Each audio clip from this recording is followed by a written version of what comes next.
Meu nome é Alci Cabral Uhum. e formei em 79 aqui em Uberaba.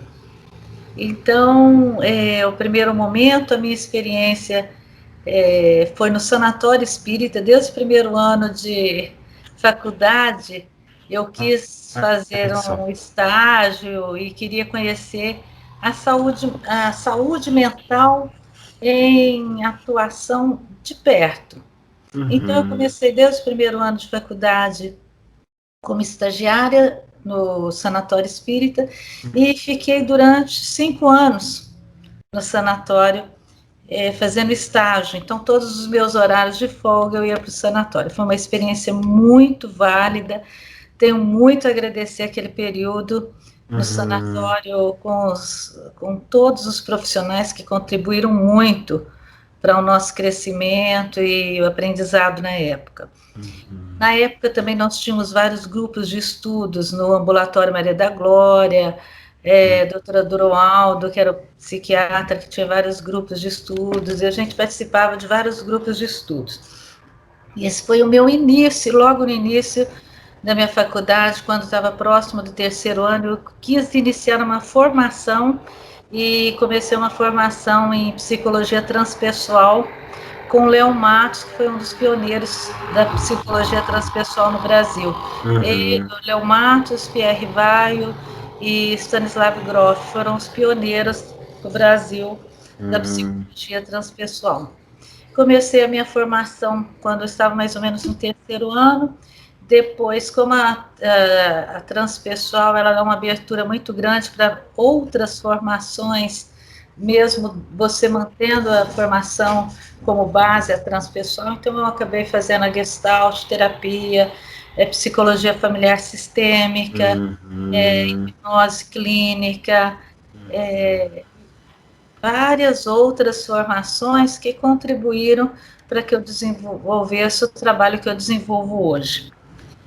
Logo no início da minha formação, logo que me formei, eu comecei um trabalho na saúde mental. Foi quando eu iniciei o trabalho de saúde mental com mais alguns colegas aqui em Uberaba. Então, nós iniciamos o trabalho de saúde mental a nível público.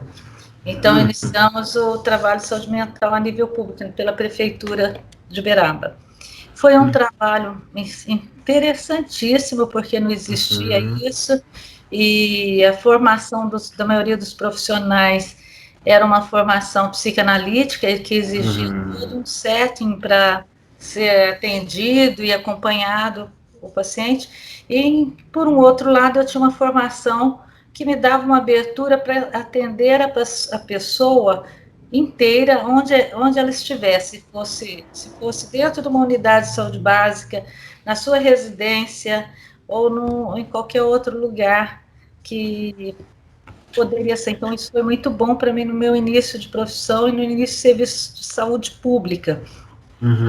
A Uhum. saúde pública deu uma experiência muito grande, porque também nós tivemos a oportunidade de trabalhar como psicóloga junto com um assistente social. Então, nós, no início e durante um bom tempo, a gente tinha a experiência de buscar o paciente na casa, o paciente Sim. surtou, estava em crise, entrava o psicólogo e assistente social dentro da ambulância, nós íamos pegar o cara que estava em cima de uma árvore tentando suicidar Uhum. e, e pegou um momento muito importante que foi bem no início da minha profissão, com muito idealismo, então vamos Uhum. fazer uma transformação e trabalhar a doença dentro da família, não vamos trabalhar Uhum. o doente, vamos trabalhar a família.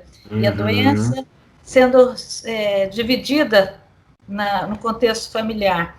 E hoje, com mais anos de experiência, a gente pensa assim, nossa, muito legal que eu tenha sido tão corajosa, Sim. porque na realidade eram poucos estudos e poucos respaldos para um tipo de trabalho dentro da psicologia com uma abertura desta, de Uhum. você atender dentro do contexto familiar.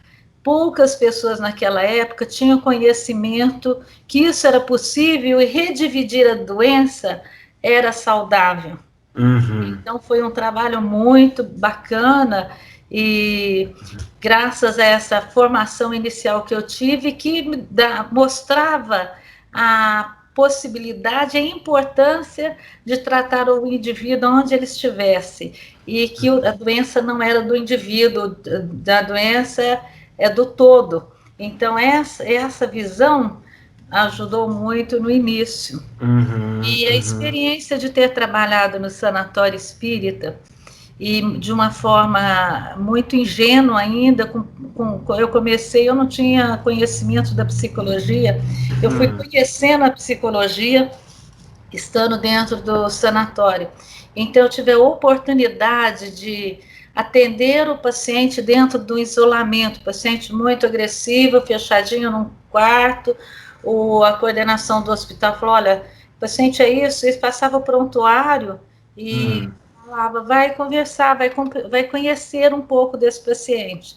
E por não ter conhecimento ainda, que era muito no início da minha faculdade, tinha a ingenuidade e o coração aberto para chegar próximo do paciente, e mesmo toda a agressividade que poderia estar o paciente, e ele sempre era muito receptivo. Eu nunca tive nenhuma experiência dentro do sanatório de nenhum paciente me agredir, porque sempre era um contexto de uma empatia muito grande com o paciente.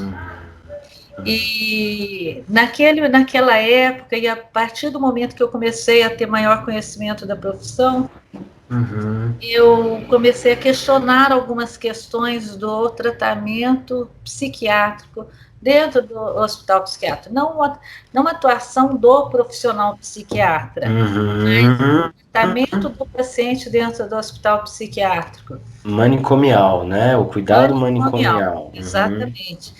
Existia já naquela época muitos pacientes que iam para lá e as famílias mantinham o paciente lá no hospital, e durante anos que o paciente perdia o contato com a família.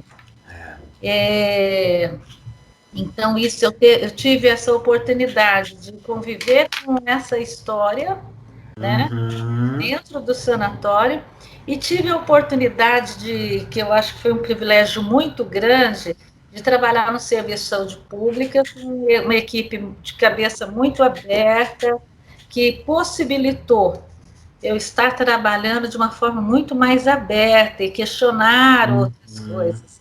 Então, foi muito bom, porque nós pudemos fazer um bom trabalho.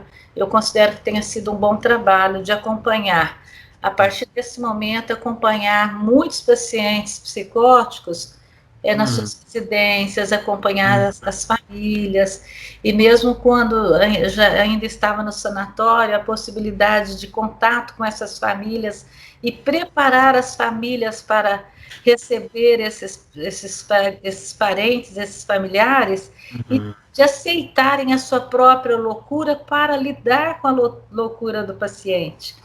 Então, era de uma forma, a nível de conhecimento, muito precária ainda, porque eu não tinha o conhecimento para tudo que eu me propunha naquela época. Mas tinha coragem, né? Mas tinha coragem e tinha um campo muito fértil para isso. E tinha como base uma formação que eu já estava em andamento, e uma terapia muito fortalecida, que eu passava por um processo de terapia também na mesma linha que eu estava me aperfeiçoando, e que dava uma segurança, uma confiança para que levasse essa ideia adiante de um tratamento antimanicomial. Incrível, Alci. Incrível essa trajetória que você está me trazendo, e é muito interessante, porque justamente esses dois cenários, eles são cenários que a gente tenta se aprofundar de diversas formas quando a gente vai coletando nossos relatos. Me esclarece uma dúvida: esse trabalho que você desenvolveu dentro do serviço público de saúde seria antes de existir ainda a Secretaria de Saúde de Uberaba? Foi no início, era junto Secretaria de Saúde e Assistência Social, eram juntas. Que foi o trabalho com o Dr. Benedito e a Conceição? Isso, iniciamos o trabalho nessa época. A Conceição era a coordenadora do Serviço de Saúde Mental. E tinham mais, acho que 5 ou 6 psicólogas que faziam parte da equipe. E era uma equipe, graças a uma equipe com um potencial muito grande em querer crescer, em uma visão muito boa em relação à atuação do psicólogo, e ajudou muito para que se expandisse essa ideia, porque mesmo com todas as diferenças, cada um atuando dentro da sua abordagem, existe um respeito muito grande. E existia também uma busca de conhecimento de toda a equipe muito grande. Tínhamos supervisões com muita frequência, grupos de estudo com muita frequência, discussões de casos com muita frequência. Foi um período do trabalho do início da saúde mental na prefeitura, muito bem estruturado na minha visão. Olha só. Muito bem, eu me aposentei na prefeitura, na Secretaria de Saúde, e depois tomaram outros rumos. Não foi tão... não teve aquela continuidade, o trabalho da psicologia dentro da prefeitura, de grupos de estudos, discussões de caso, supervisão, e os profissionais que estavam chegando na saúde pública, nem todos tinham uma preparação, um preparo para um atendimento em saúde pública. Então, eles tinham uma visão muito de fechada no consultório e tinham muita dificuldade para ampliar isso. Então, eu percebi, como eu fiquei muito tempo, que foi um início muito bom, muito fortalecido por essa luta, e depois teve um retrocesso. Dentro da minha visão, pode ser que não seja a visão de todos, mas a minha visão teve um retrocesso quando os profissionais, que depois que eu estava lá 20 anos, que eu já estava acostumada a atender grupos, atender às vezes debaixo da mangueira na praça, porque era o único lugar possível. O paciente que estava surtando estava lá no meio da rua e eu estava ali junto e acompanhando. E muitas vezes os psicólogos discutindo ainda a preocupação com o vazamento do som da parede da sala do profissional. Então, enquanto a gente já tinha discutido isso, já tinha conseguido avançar no entendimento muitos outros aspectos. Eu comecei a introduzir no serviço de saúde pública a meditação, o relaxamento, ninguém entendia, mas respeitavam. Mesmo o próprio grupo, mas você vai querer colchonete para quê? Então, era uma coisa, mas eles tinham maior respeito. Não precisa, porque algumas técnicas que eu trabalhava, como morte e renascimento do ego, as mesmas abordagens, as mesmas técnicas, as mesmas ferramentas que eu usava no consultório particular com os meus pacientes, eu usava no serviço público. Então, foi uma abertura muito grande para os outros colegas que não tinham o mesmo conhecimento e a formação. Existia um respeito. E, com isso, os profissionais daquela época se tornaram generalistas, porque muitos não entendiam como que ao se atende criança, adulto, adolescente, psicótico, e não entendiam. Às vezes, um profissional que estava dentro do contexto universitário, acadêmico, falou, não, você que atende tudo, não atende nada. Não é assim. Quem está na prática, você tinha que aprender a trabalhar daquela forma. E a cada desafio era uma busca de aprofundamento dentro dos conhecimentos e, na maioria das vezes, com muito sucesso, com resultados muito positivos. E você permaneceu com o trabalho com a Secretaria de Saúde, assim. Então, começou fora da Secretaria e você permaneceu quando virou Secretaria de Saúde. Eu permaneci quando se tornou Secretaria de Saúde, eu permanecia e cheguei a me aposentar uns anos atrás. Entendi. E aí, quando foi mais no final, já estava bem um trabalho mais comunitário, palestra, atendimentos em escolas. Então, o psicólogo teve a oportunidade de ampliar para outras áreas, também atendendo no contexto clínico. E muito interessante você colocar também, Alci, seu trabalho no sanatório, porque faz todo o sentido histórico, na perspectiva de que o movimento da luta se inicia mais ou menos nesse período histórico e dentro dos hospitais também. Você também estava inserida dentro do hospital psiquiátrico, entendendo toda aquela atmosfera de cuidado manicomial e começando a ter questionamentos ali em relação àquilo. Você acha que a partir dali começa a existir uma certa militância? Você se percebe dentro da militância também, Alci, nesse momento? O Pedro, foi um período que iniciou, nós tivemos várias. Eu tenho que lembrar nesse momento a gratidão que eu tenho pela pessoa, o profissional que coordenava, que era a doutora Judite Pereira. Ela era que coordenava o trabalho do hospital na época, e foi através dela que eu consegui muito, sendo muito principiante dentro da psicologia, ela dá essa abertura. E muito suporte, que nós estávamos muito sobre psicopatologia, inclusive o começo, muita base psicanalítica, então nós estudávamos e discutíamos muitos casos. Eu sou muito grata aos ensinamentos e à seriedade que ela levou para os estagiários da época. E também, por intermédio dela, nós tivemos o pessoal da comunidade Tapira, que veio muitas vezes no início mostrar um trabalho diferente pela luta antimanicomial. Então, deu muito suporte. Eu não me considero militante, porque eu não me vi e nem vejo, olhando para o meu passado, discutindo e pregando muito a ideia antimanicomial. Mas eu fui muito atuante nessa transformação. Então, eu não pregava, porque eu participei, dei muitas palestras ligadas à saúde mental, mas eu não me vejo em momento algum levantando como uma luta contra isso. Mas eu lutei muito para que os profissionais da área de psicologia tivessem suporte para terem uma visão diferente.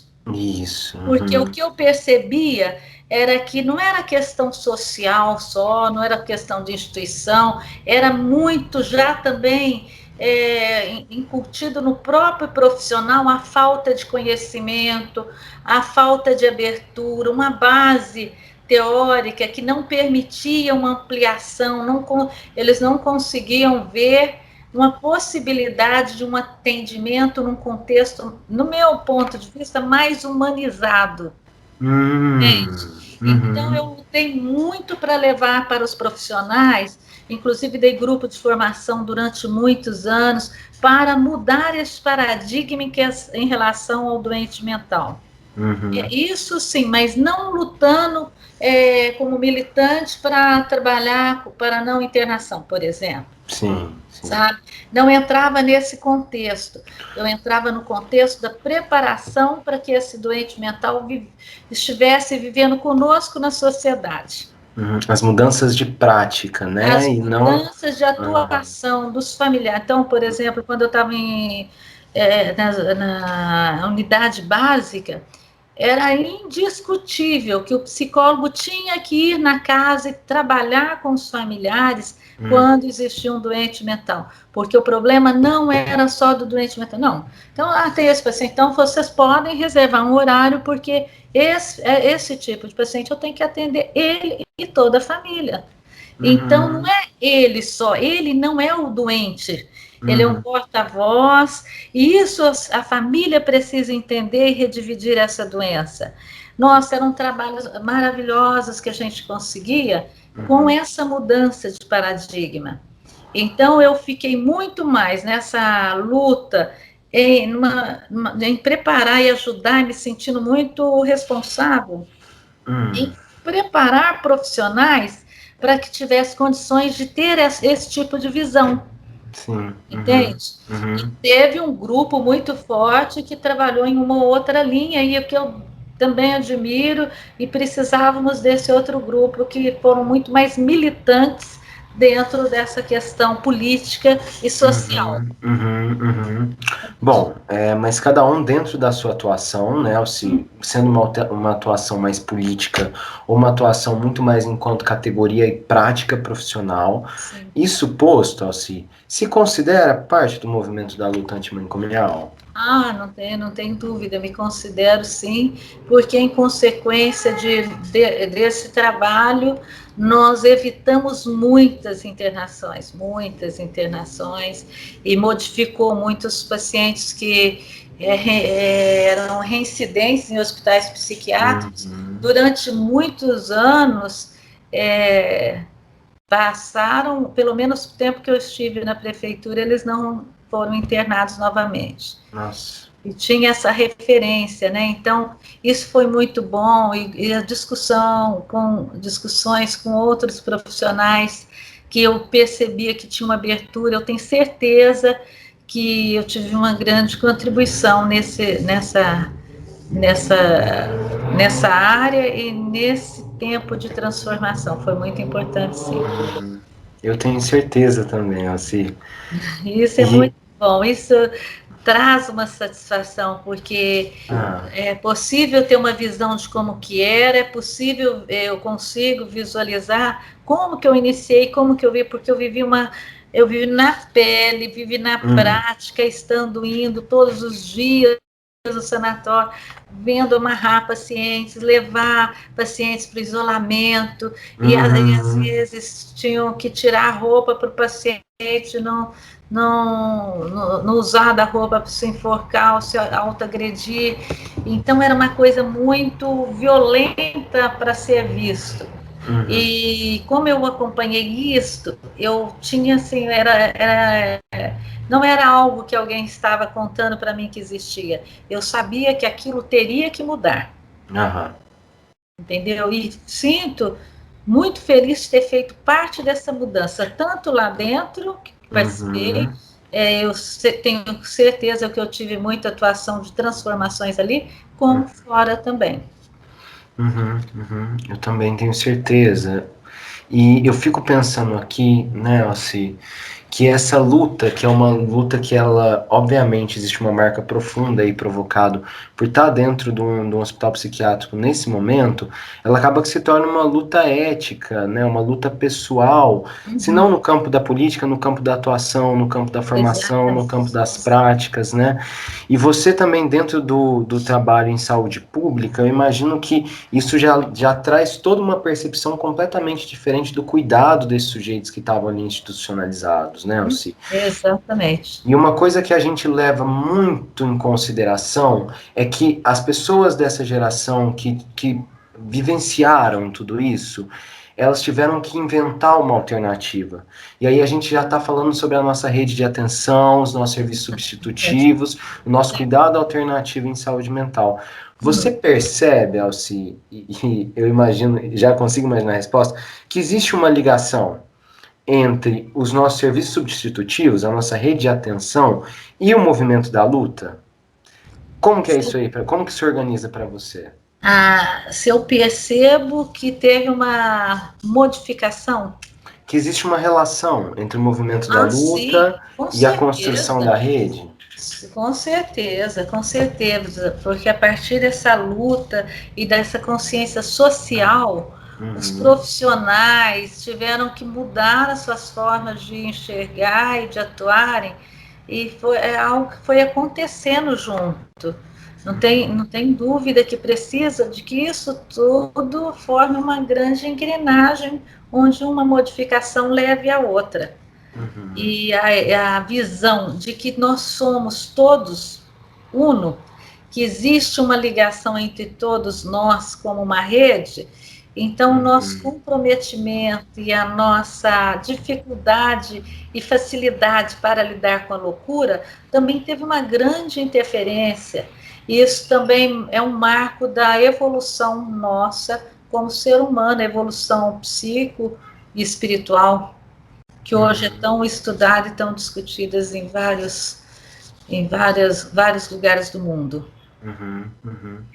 Ou seja, a gente promover, acreditar e lutar, né, Elci, pelo cuidado em liberdade de todos esses sujeitos, né? Todos, o cuidado em liberdade e porque os familiares e as pessoas que lidam com o doente mental têm muita dificuldade.